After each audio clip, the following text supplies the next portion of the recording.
ভারতের হেলিকপ্টার ও ড্রোন যেন প্রবেশ না করে।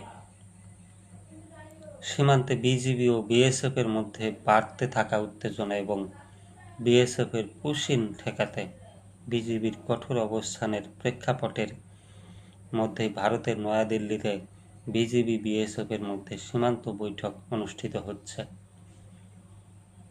আগামীকাল সোমবার থেকে শুরু হওয়া এই বৈঠক চলবে 11 জুন পর্যন্ত। 4 দিনব্যাপী মহাপরিচালক পর্যায়ের 57তম এই বৈঠকে সীমান্তে নিরাপত্তা ও নজরদারির জন্য ভারতের ড্রোন ব্যবহারের বিষয়টি সহ 16টি গুরুত্বপূর্ণ এজেন্ডা এবারের বৈঠকে তুলে ধরবে বিজিবি। বিজিবি সদর দপ্তর সূত্র জানায়, এবারের বৈঠকে সীমান্ত হত্যা ও পুশিন বন্ধের দাবি প্রথম এজেন্ডায় থাকছে। বিগত 2 বছরে বিএসএফ বাংলাদেশে 2200-র অধিক মানুষকে পুশিন করেছে। এর মধ্যে রোহিঙ্গা জনগোষ্ঠী ও ভারতীয় নাগরিকও রয়েছে। গত মাস থেকে শুরু করে চলতি জুন মাসে বিএসএফ বাংলাদেশের বিশেষ করে উত্তর পশ্চিমাঞ্চলের সীমান্তের বিভিন্ন পয়েন্ট দিয়ে 200-র বেশি মানুষকে পুশিন করার চেষ্টা করে।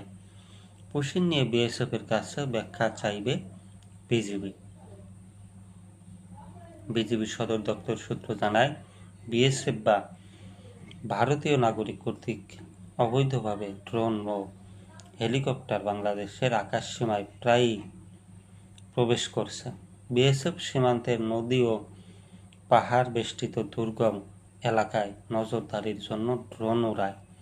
দেশের উত্তর অঞ্চলের বিশেষ করে পঞ্চগড়, লালমনিরহাট ও খাগড়াছড়ির পাহাড়ি এলাকায় ভারতীয় হেলিকপ্টার প্রবেশের ঘটনাও ঘটেছে। বাংলাদেশের আকাশসীমায় প্রবেশ বন্ধে ভারতকে ব্যবস্থা নেওয়ার প্রস্তাব দিবে বিজিবি।